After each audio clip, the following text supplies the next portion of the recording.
Hay una pregunta muy cotizada en estos días y me han preguntado varias personas si es bueno que un cristiano visite la tumba de algún familiar. ¿Por qué? Porque pues ahorita 3/4 partes de Navajo está en los panteones, ¿no? Entonces, desde ayer y bueno, hay gente con una inquietud, eh, pues, sincera de saber si hay algún problema con visitar la tumba de un familiar. Entonces, bueno, la Biblia no condena esto ni prohíbe. Eh, Hay muchos casos desde el Antiguo Testamento, por ejemplo, Jacob visitó la tumba de Raquel, y etcétera, etcétera. En el Nuevo Testamento, pues Jesús visitó la tumba de Lázaro pues, para resucitarlo. Cuando Jesús fue crucificado, al tercer día las mujeres fueron a la tumba de Jesús. No fueron para ver si había resucitado, fueron a ungirlo, fueron a visitar la tumba. Mateo 28 dice, pasado el día de reposo, al amanecer del primer día de la semana, María Magdalena y la otra María vinieron a ver el sepulcro. Entonces no hay en la escritura una prohibición para los creyentes de que vayamos a visitar la tumba de nuestros seres queridos, pero aunque la Biblia no habla abiertamente, pero Dios nos dio algo llamado conciencia y llamado razonamiento. Mi consejo personal es, pues, no vaya el día en que van todos. O sea, puede ir usted cualquier día del año, puede ir usted a visitar la tumba, para no arriesgar. Ahorita es una fiesta, es una aquelarre, ¿verdad? Y bueno, otra cosa es si piensa llevarle a la tumba, no sé, una campechana de camarón con pulpo, un pastel, algo que mejor tráigalo para acá, hombre, aquí lo santificamos y no lo desperdicia ya, se lo va a comer el velador del panteón, me dice, déjese, no es correcto, eso sí no es bueno, o sea, ya son tradiciones de las cuales Dios nos ha liberado. Ahora tenemos conciencia y claro que podemos ir a visitar las tumbas el día que sea.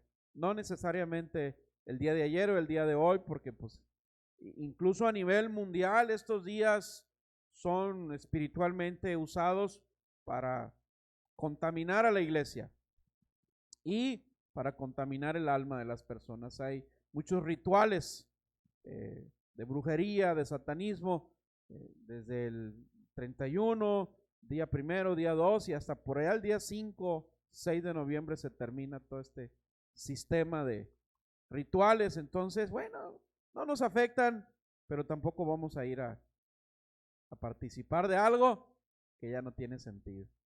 ¿Estamos de acuerdo?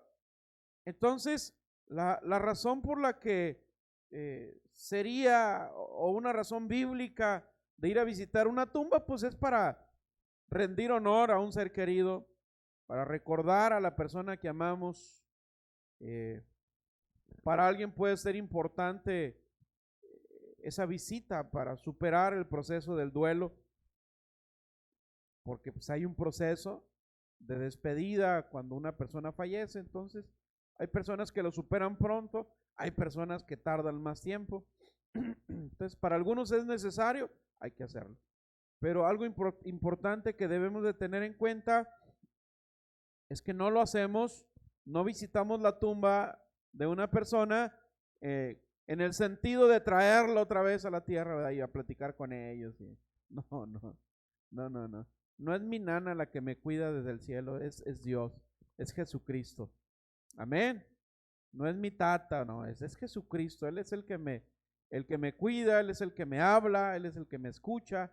Entonces no visitamos una tumba pues, para platicar con el que se murió, pues. Dice Eclesiastés que, creo que es el capítulo 7, 8, que ya no, alguien que murió ya no participa, ya no tiene nada que participar aquí en este mundo. ya no hay comunicación.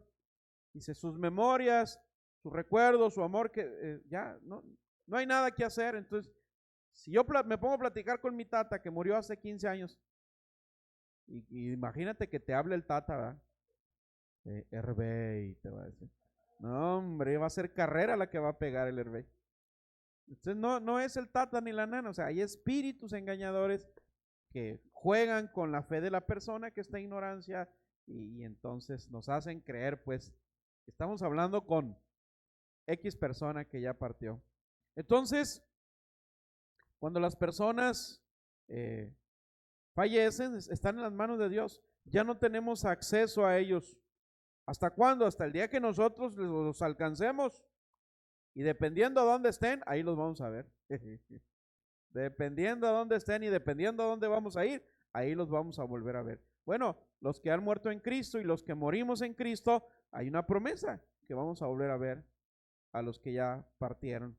Entonces, todo esto es como una ayuda o un apoyo para procesar la muerte de un ser querido. Mira, vamos a leer 1 Tesalónica 4:13.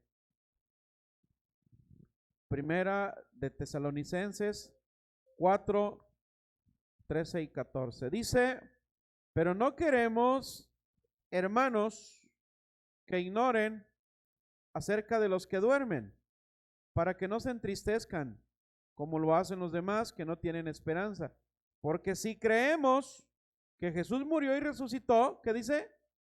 Así también Dios traerá con él a los que durmieron en Jesús. Está comparando el morir con el dormir. Pero si te das cuenta, esta escritura no es para gente no creyente. ¿Cómo comienza diciendo? Hermanos, no queremos hermanos. Se está refiriendo a la iglesia, a los hermanos en Cristo, a los que ya hemos creído, a los que conocemos la palabra, el evangelio, la salvación. Ahora, así como hay analfabetismo escolar, también hay analfabetismo espiritual, porque puede haber hermanos que ignoran qué pasa con los que mueren. Entonces vemos cristianos, pues, llevándole una torta de jamón al tío, al panteón, o un vasito de tequila. Entonces puede haber cristianos que todavía estén practicando ciertas tradiciones. ¿Por qué? Porque hay ignorancia.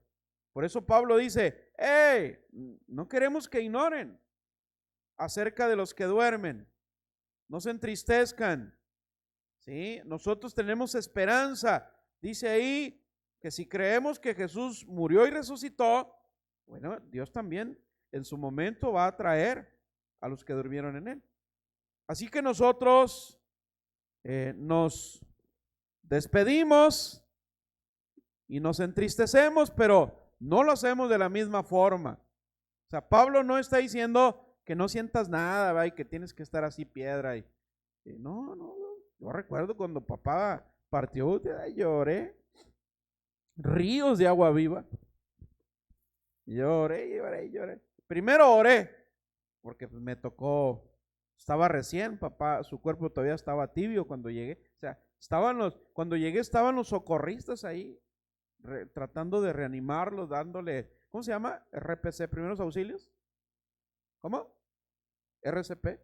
Híjole, fue impresionante para mí eso. Y ya cuando vi que ya, dije, déjenme solo, y me encerré en el cuarto ahí con mi papá y me puse a orar, hacer lo que tenía que hacer. Y de repente vino una paz a mi corazón, Dios diciéndome, ya es su tiempo, déjalo ir. Y entonces vino el llanto, ¿verdad? Pero después vino el gozo. ¿Por qué? Porque papá recibió a Cristo en su corazón años antes de que partiera. Wow, y eso es algo maravilloso. Entonces, claro que nos despedimos, nos entristecemos, pero con esperanza, sabiendo que un día el Señor nos va a volver a poner cara a cara. Entonces, nuestra esperanza es que vamos a volver a ver a aquellos que han partido, que han muerto. Y la tumba, pues bueno, ahí está como un recordatorio, ¿verdad?, de honrar la memoria de los que ya partieron. Pero no va a salir a comerse el pan de trigo que le llevaste, ¿verdad? No va a salir a tomarse no sé, es que le gustaba la soda de Sprite, ¿verdad? No se lo va a tomar, se lo va a tomar el velador si lo dejan ahí. Sí, mejor tráigaselo para acá, mira, aquí lo bendecimos. 1 Corintios 15:20 dice, pero ahora Cristo ha resucitado de entre los muertos, primicias de los que durmieron. ¿Quién es la primicia? Jesús. Es el primero. Ahora, pudiera haber aquí algo medio ilógico, porque si lo tomamos literal, Jesús no fue el primero en que resucitó. Fue Lázaro, fue la hija de Jairo. Fue en el Antiguo Testamento alguien que lo llevaban a enterrar y se les cayó porque llegaron ahí unos asaltantes y el muerto cayó sobre la tumba de Eliseo o de Elías, no recuerdo cuál de los dos profetas, de Eliseo. Y cuando cayó sobre la tumba de Eliseo, resucitó el muerto. Imagínate la unción que había en Eliseo, el profeta, que hasta en los huesos en la tumba estaba la unción todavía. Y entonces el muerto que llevaban, la camilla, o no sé cómo lo llevaban, se asustaron porque venían unos asaltantes y aventaron al muerto y arrancaron. Acabas que este ya no siente nada, dijeron, ya no siente los catorrazos. Y cayó sobre la tumba y resucitó. Wow. Se me viene, no sé, se me están ocurriendo muchas locuras. Pero una vez leí un libro, usted no lo lea. Lo leí porque alguien se lo encontró y me lo llevó a enseñar, pero era un libro de magia negra. Y en un capítulo y en un versículo de magia negra del libro decía, nunca, una de las pruebas para subir de nivel era ir a un panteón y entre 4 tumbas hacer un ritual. Pero la indicación era, asegúrate que en las 4 tumbas no esté enterrado un cristiano, porque no te va a salir el ritual. Hasta muertos nos tienen miedo. Ande, compa. Hasta muertos nos tienen miedo. Asegúrense que entre las 4 tumbas no haya un cristiano enterrado, porque no te va a funcionar. Bueno, pues ahí está la base bíblica de cómo esta persona resucitó cuando cayó sobre la tumba de Eliseo. Échese ese trompo al uña. Ahora, ¿pero por qué Cristo es la primicia? Porque todos los que resucitaron antes, resucitaron con sus mismos pecados. Eran las mismas personas y Cristo no. Él se levantó de manera voluntaria por el poder de Dios y sin pecado. Todos los pecados que llevó cargando, allá los dejó. Por eso Él es la primicia de la resurrección. Lázaro resucitó con sus mismos pecados. La hija de Jairo, pues no sé cuántos años tenía. Si era niña, pues no tenía pecados. Pero aquel que resucitó, que cayó a la tumba del profeta, también se levantó con todos sus pecados. ¿Estamos aquí? Eso es bien importante entenderlo. Así que sí podemos visitar la tumba de los seres queridos, pero con las motivaciones correctas, en el tiempo correcto, con la actitud correcta, con la esperanza correcta. Amén. Entonces, no afecta en nada. Igual puede ir hoy, pudo haber ido ayer. No hay ningún problema, no hay condenación para los que estamos en Cristo Jesús. Pero hágalo con la actitud, hágalo con la mentalidad correcta, con la esperanza correcta. Amén. Ahora, no sé si puso ahí el título mi hijo, donde Jesús le dice a un hombre, deja que los muertos entierren a sus muertos. Ese título fue en respuesta a un discípulo, fíjate bien, no era cualquier creyente, era un discípulo que quería pasar tiempo en casa antes de comprometerse con el Señor Jesús. Y esta historia está en Lucas 9, del 57 en adelante. Si tú traes tu Biblia, puede traer un título ahí. El título dice, lo que cuesta seguir a Jesús. Ese encabezado en ese párrafo. Verso 57, yendo ellos, Uno le dijo en el camino: Señor, te seguiré a donde quiera que vayas. Y le dijo Jesús: las zorras tienen guaridas, las aves de los cielos tienen nidos, mas el Hijo del Hombre no tiene dónde recostar la cabeza. Y dijo a otro: sígueme. Y él le dijo: Señor, déjame que primero, ¿qué dice?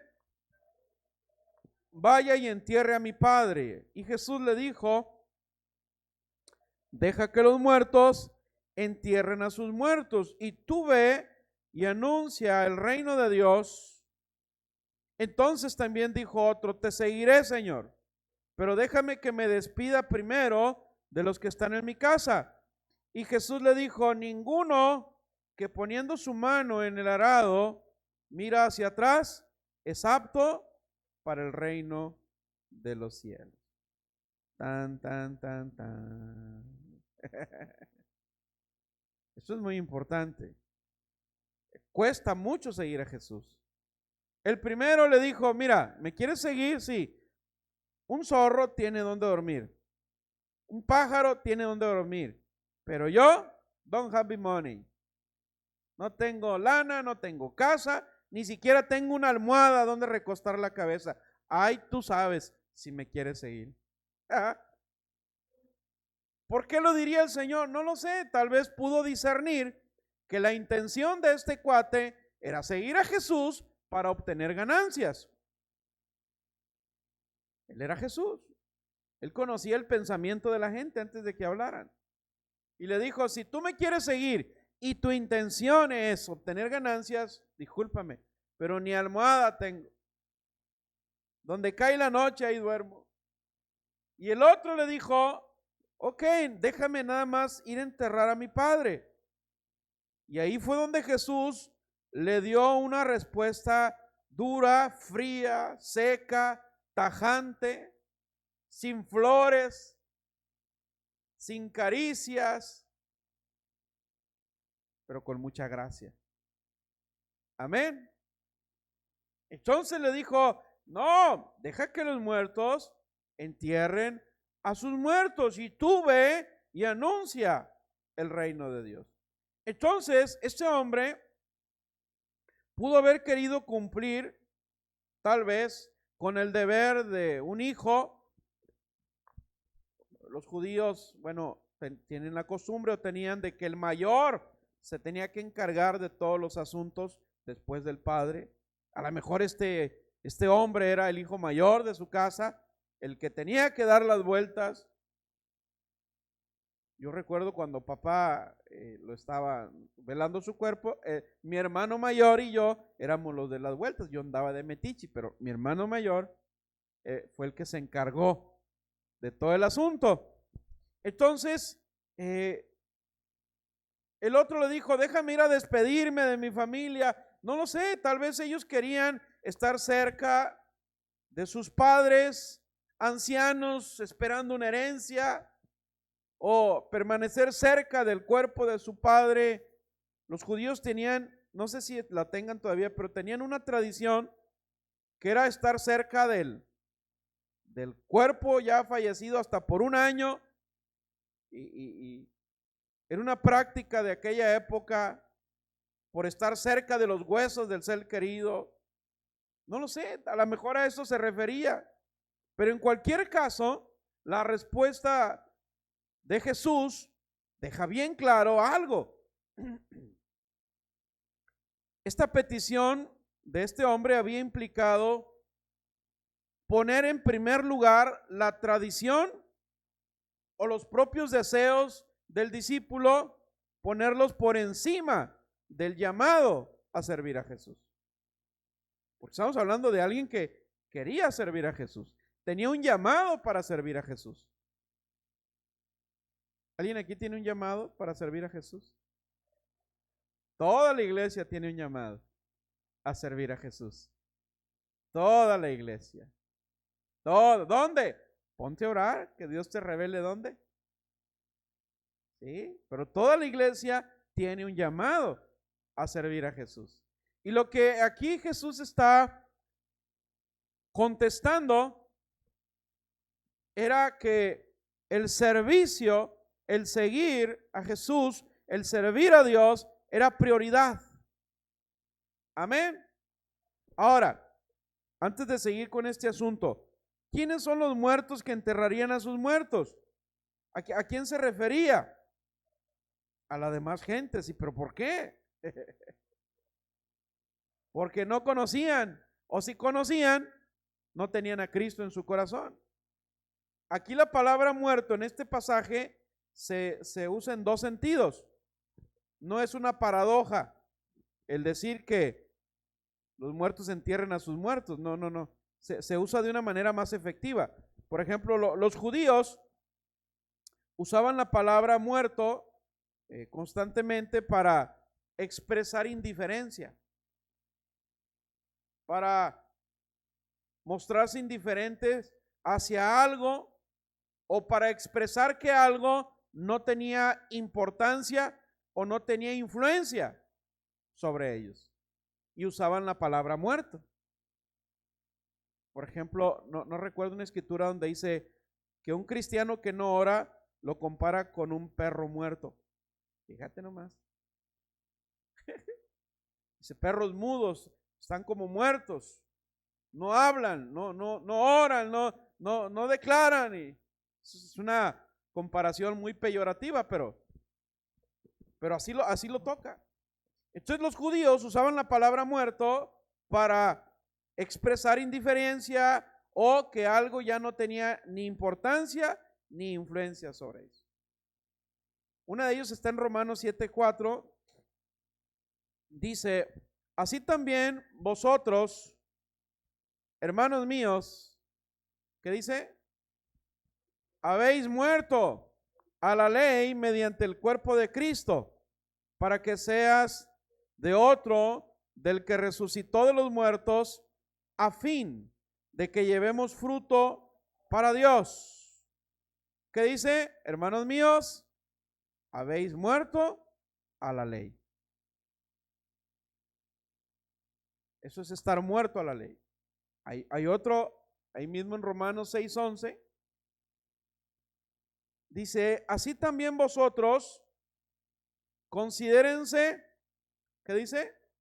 Muertos al pecado, pero vivos para Dios en Cristo Jesús, Señor nuestro. Amén.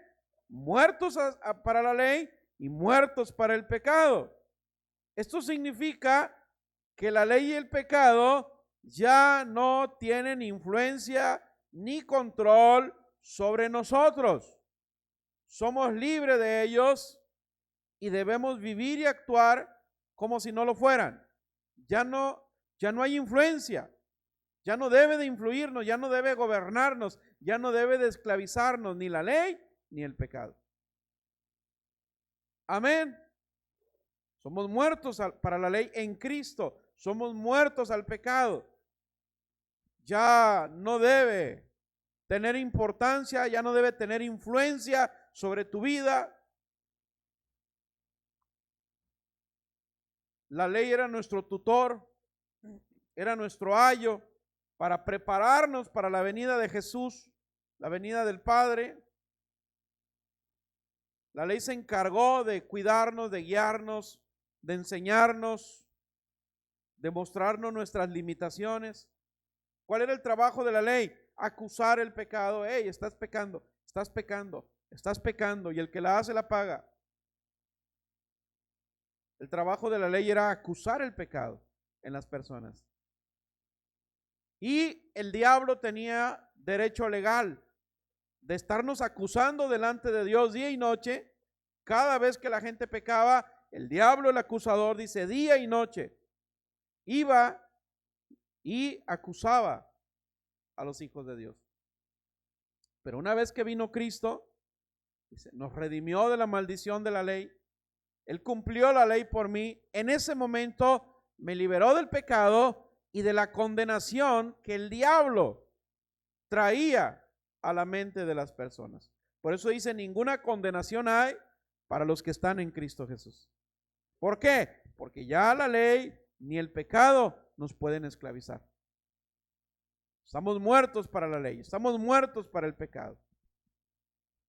Ahora, un muerto, mira, imagínate que murió, no sé, quién sea, y está ahí la caja y llega su compadre con una promo, 3 grados bajo cero. Compadre, te fuiste, compadre. Y agarra la promo así estilando del hielo y la pone arriba de la caja. Tómate una conmigo, compadre. La última. Y ahí está, mira la promo, escurriendo la escarcha del hielo. La acaban de sacar del Oxxo. Tómate una conmigo, compadre. ¿Se la va a tomar el compadre, el que está en la caja? ¿Se la va a tomar? No los veo convencidos, ¿eh? No se me estén saboreando, porque respiren, agarren aire. Claro que no se la va a tomar. ¿Por qué? Porque está muerto, ya no reacciona. Bueno, el pecado ya no me debe de hacer reaccionar. La ley ya no me debe de esclavizar, ya no me debe de hacer reaccionar. Estoy muerto para la ley. O sea, nadie me puede condenar si como cochis, si como camarón, o las dos cosas. Híjole. Si tomo café, nadie me puede condenar ni acusar. Si descanso o no descanso el sábado, ya estoy muerto para la ley. Ya no me rige la ley, ahora me rige la gracia. Amén. El pecado ya no me puede esclavizar. Puedo tropezar, puedo tomar malas decisiones si me descuido, pero ya no por deporte todos los días como antes lo hacía. Tan. Ya la gracia de Cristo me lleva a estar fuerte, a no reaccionar ante el pecado y ante la ley. Ya no tienen influencia sobre nosotros. Entonces, ¿qué quiso decir Jesús cuando le dijo a este hombre, deja que los muertos entierren a sus muertos? Bueno, como decía Juan ahorita, los muertos espirituales que entierren a los que físicamente ya murieron. Alguien que no tiene a Cristo en su corazón, no tiene la vida de Dios en él, vive biológicamente, pero espiritualmente está muerto. Esa muerte todavía tiene remedio. ¿Cómo? Arrepintiéndose y aceptando al Señor Jesús como su Señor y Salvador. Pero la muerte biológica, bueno, se revierte en la resurrección, pero hay una segunda muerte que es la muerte eterna. Esa ya no tiene remedio. Ya no tiene remedio. Si yo en vida no acepto a Cristo en mi corazón, si no me arrepiento en vida y decido seguir a Jesús, el día que yo me muera, aunque oren por mí un año, ya no pueden hacer nada por mi alma, porque la salvación es personal. Cada quien decide y la decisión es en vida. Ya después no se puede hacer nada. Está muy clarito en la parábola del rico y de Lázaro. ¿Sí? Ahí estaban el hombre rico que nunca quiso nada con Dios, y ahí estaba Lázaro. Lázaro estaba disfrutando lo que no tuvo en vida. El otro hombre estaba sufriendo lo que no sufrió en vida. Y le dijo, Padre Abraham, manda a Lázaro que resucite, porque tengo 5 hermanos peores que yo. Imagínate, si esta era una bala perdida y los otros 5 eran peores que él. Para que les adviertan de este lugar, que el infierno sí existe, para que no vengan aquí, mándalo. Y Abraham le dijo, no hombre, aunque se levante uno entre los muertos, no le van a creer. Allá tienen las escrituras y tienen a los profetas, que les crean a ellos. O sea, ya no hay nada que hacer. No hay nada que hacer. Entonces la gente en el mundo que no tiene la vida de Dios en su corazón está muerta para Cristo. Viven biológicamente, pero no pueden apreciar la belleza de Jesús, no pueden apreciar el valor de su alma, no escuchan la voz de Jesús cada vez que está tocando la puerta, no escuchan, no desean seguirlo, no sienten necesidad. Hay gente que dice, no, yo no ocupo ir a la iglesia. No, pues yo no ocupo, hombre, ¿para qué? Hay cristianos que dicen, no, yo no ocupo a un pastor asalariado que me diga lo que tengo que hacer. Bueno, esa es su fe, esa es su condición. Aparentemente hay vida. Pero Jesús dejó bien claro, Juan 10:27, mis ovejas oyen mi voz y yo las conozco y me siguen. Hay 3 señales en un hijo de Dios. Escucha la voz de Dios, Él las conoce y ellas lo siguen. Amén. Entonces no se trata de que alguien conozca a Dios, porque si tú le preguntas, todo mundo dicen que conocen a Dios. Ese no es el punto. El punto es, ¿Dios te conoce a ti? ¿Dios te conoce? Yo conozco a López Obrador, pero él no me conoce a mí. Pura llamada. Sí, yo conozco a López Obrador, sí, pero él te conoce a ti. Mucha gente dice, yo conozco a Dios. Ok, ¿y Dios te conoce a ti? Porque Él conoce a sus ovejas. Él conoce a sus ovejas. Y una oveja oye la voz de Dios y no nomás la oye, lo sigue, lo obedece. Entonces es bien fácil decir, yo conozco a Dios. Hombre, ¿qué me vas a decir tú? Mira. Tengo 38 años en el Evangelio. No, está bien. Conoces la Escritura, pero Dios te conoce a ti.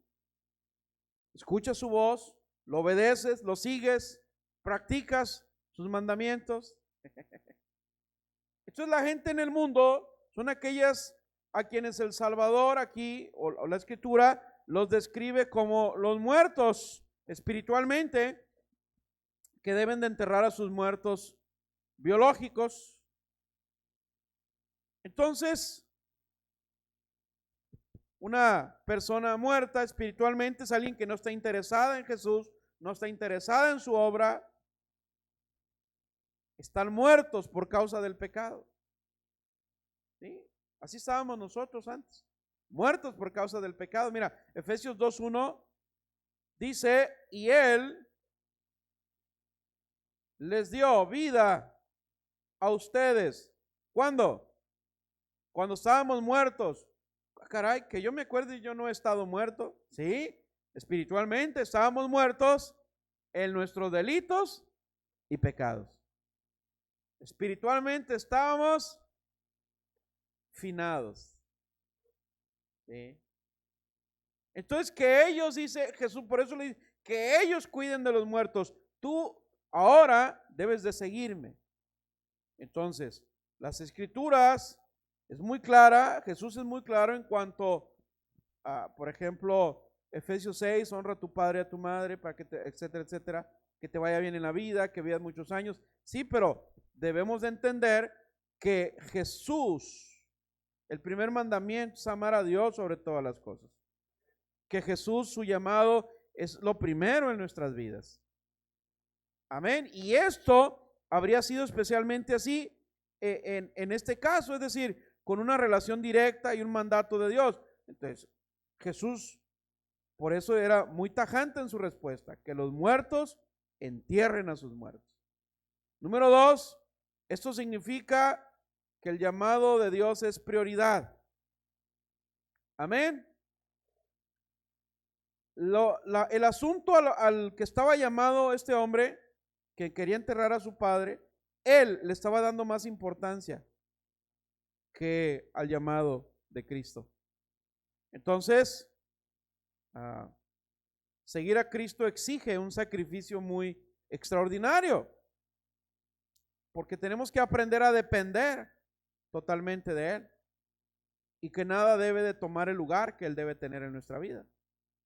Amén. Dejar que los muertos entierren a sus muertos también significa que nada es más importante que responder, actuar hacia el llamado del Evangelio. Amén. Nada es más importante que responder al Evangelio.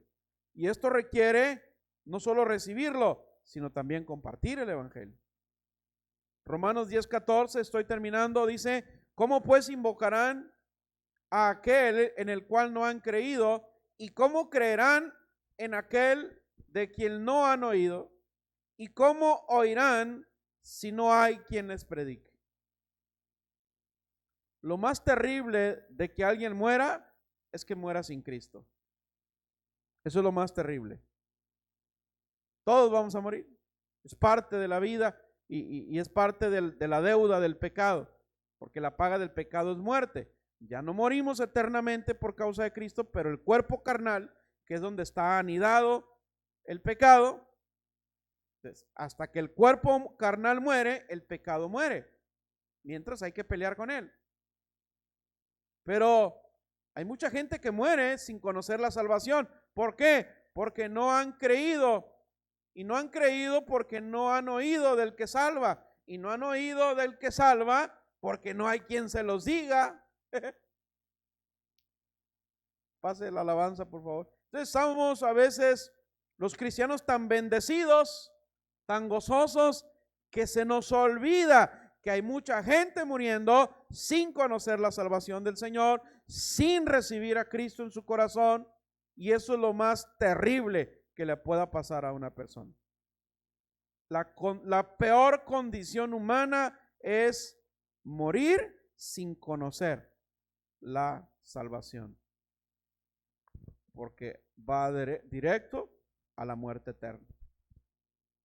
Así es que una vez que tomamos la decisión de seguir a Jesús, también tomamos el compromiso de predicar las buenas nuevas, de poner ese llamado por encima en cuestión de importancia sobre cualquier otra cosa. Por eso Jesús dejó escrito en su palabra: son muchos los llamados, muy pocos son los escogidos. Es impresionante ver iglesias de 3, 4, 5 mil gentes. Ahorita en internet, mira, mega iglesias, miles de gente en un solo sermón.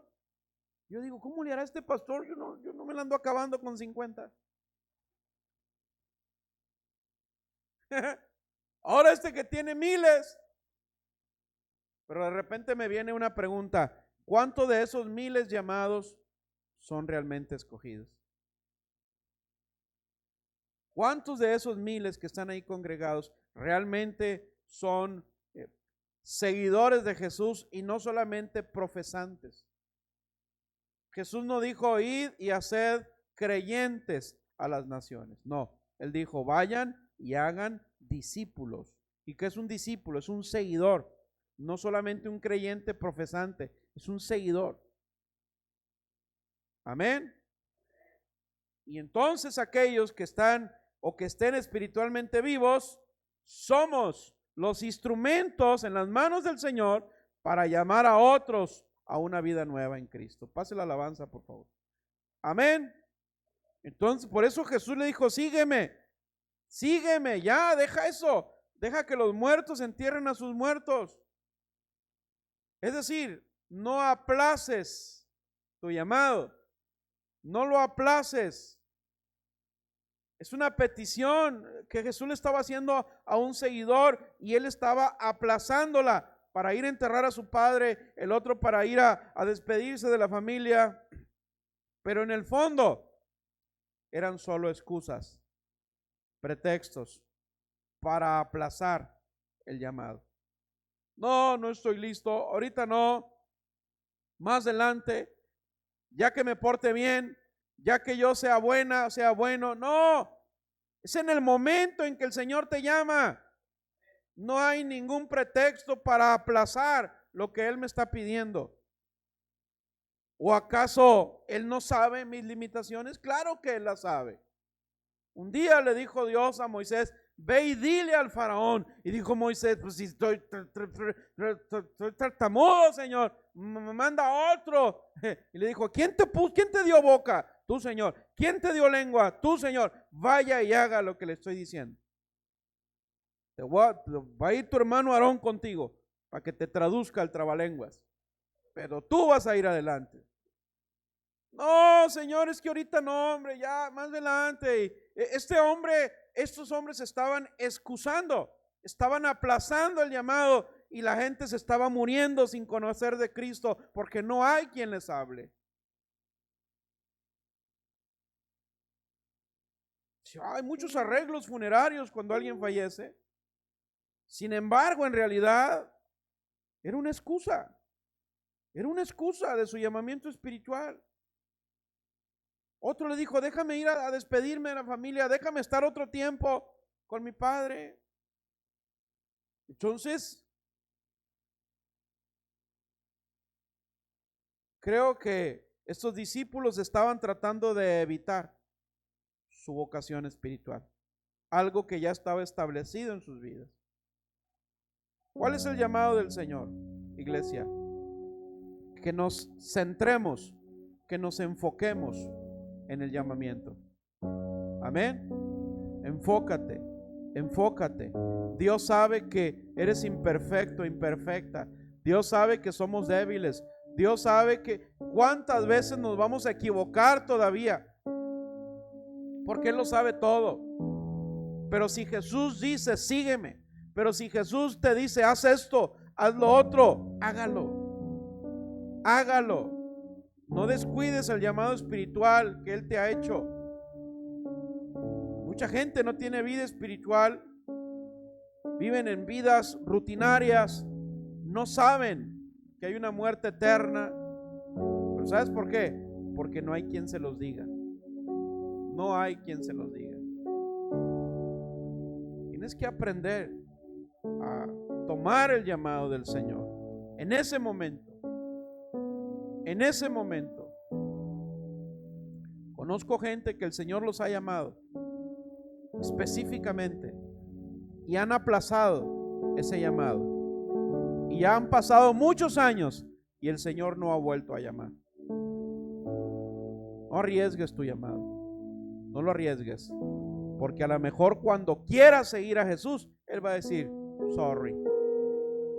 Te va a sacar una guitarra el Señor y te va a cantar esa que dice, otro ha ocupado tu lugar. ¿Sí? ¿Por qué? Porque no es cuando yo quiera, es cuando Él quiera. No es cuando yo quiera, es cuando Él quiera. Cuando el pastor comenzó a darnos responsabilidades allá en Guasave, me pasaron por mi mente 10,000 pretextos. ¿Qué 10,000? 35,000 pretextos de lo que yo no era y de lo que yo no tenía y de lo que yo no era capaz. Pero hubo una voz en mi interior que me dijo, cállate, no digas nada. No digas nada. Yo no llamo gente capacitada, yo capacito a la gente que llamo. Pero si no hay disposición, si no atiendo el llamado en ese momento y espero a estar capacitado, mi hermano, ahí te va a cantar el pitijuy.